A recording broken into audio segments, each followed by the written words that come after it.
हमारा समर्थन पहले से ही है और 41 दिन तक इन लोगों ने धीरज के साथ शांतिपूर्ण ढंग से अपना संघर्ष चलाया है और इनको सफलता तो मिलेगी, लेकिन हो सकता है इनके धीरज की परीक्षा ली जा रही हो सकता है इनकी साहस की परीक्षा ली जा रही हो। इसलिए हमारा समर्थन तो ये हमारे तो हैं, हम चला कि है ही नहीं ये। हम तो चाहेंगे सरकार को रोजगार छीनने का नहीं, रोजगार देने का काम करना चाहिए। ये उल्टा काम कर रही है, जो रोजगार लगे तो उनका रोजगार छीन रही है। तो ये नई सरकार विचार करे इस बात पर कि जो उनकी रहा है उस कारण से चारों तरफ देखो, बनते ही सरकार के इतने टेंट लग गए, इतने धरने प्रदर्शन शुरू हो गए। यही दिखाता है कि उनकी कार्यप्रणाली ठीक नहीं है। अच्छा है, अभी तो उनको सुधरने का मौका है और हमारी शुभकामना वो जल्दी सुधरे। और सबसे पहले इन युवाओं को जहाँ ये थे वहाँ इनको रोजगार दे। इनकी जो संख्या है ना 2.5 लाख वो कम कर दो, तो इनको तो दे ही दो, बाकी 2.5 लाख में और बच जाओ, और को दे दो, मना थोड़ी है। आप 2.5 के 3 लाख दो ना। इसलिए सरकार ये काम करेगी तो युवा खुश रहेंगे, युवा खुश रहेंगे तो हमारे देश का निर्माण होगा। तो हमारा देश किस पर निर्भर है? हमारी पीढ़ी है, भावी पीढ़ी है, सारा हमारे देश का कर्णधार है ये। इन युवाओं के लिए हम नहीं सोचेंगे तो किसके लिए सोचेंगे? कि वो 2.5 के बजाय 3 कर दें तो इनकी संख्या कितनी है? छोटी संख्या है, तो बड़ी संख्या नहीं है ना। तो 5,000 कम कर दो भाई 2.5 लाख में से, तो 2,45,000 और दे दो, हम तो खुश हैं। तो पहले इनको तो दो जिनका रोजगार छीना है, छीन लिया अब देने की बात कर रहे हो। ये विरोधाभासी बात है सरकार की। इसलिए सरकार को बहुत सहानुभूतिपूर्वक विचार करना चाहिए युवाओं के लिए, हमारी इस पीढ़ी के लिए। देखिए, कल यूथ कांग्रेस ने आवाज़ उठाई थी, शक्ति प्रदर्शन में यूथ कांग्रेस वाले ही थे। हम तो राजीव गांधी युवा मित्र शांतिपूर्ण तरीके से, गांधीवादी विचार तरीके से हम लोग यहाँ धरना दे रहे थे। हमारा कोई भी साथी युवा मित्र उस शक्ति प्रदर्शन में शामिल नहीं था और हम लोग की हमारी मांग पूर्ण शांतिपूर्ण तरीके से ही मांग उठा रहे हैं। धरना शांतिपूर्ण तरीके से ही चल रहा है,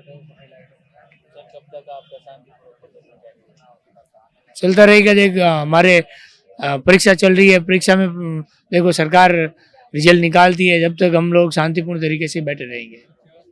समस्या होता है सर्दी से और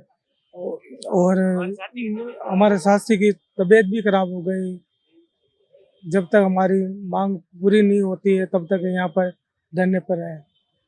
आश्वासन तो अभी तक कुछ नहीं मिला। हमारे किरोड़ी मल से कुछ टीवी से कुछ आश्वासन वैसे मिला।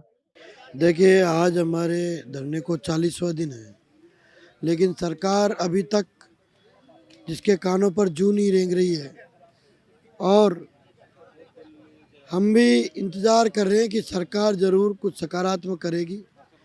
अब हमारे सबका युवा मित्रों का सब्र जवाब देता जा रहा है, तो हम भी 1-2 दिन में अगर सरकार का सकारात्मक रुख नहीं रहता है, वो डेलीगेशन नहीं करवाते हैं या कोई उचित कदम नहीं उठाते हैं, तो हम खुद एक सकारात्मक सोच के साथ और सभी युवा मित्रों के आह्वान के साथ एक ठोस रणनीति के साथ आगे के कदम उठाएंगे, जो कि बड़ा ही महत्वपूर्ण और जो सरकार है वर्तमान में उसके लिए बड़ा घातक होगा।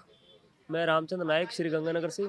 लगातार हम यहाँ 41 दिनों से शांतिपूर्वक गांधीवादी तरीके से धरना कर रहे हैं और सरकार के तरफ से हमारे बीच में न ही कोई डेलीगेशन हुआ है, न ही सरकार के कानों तक जूं रेंकी है।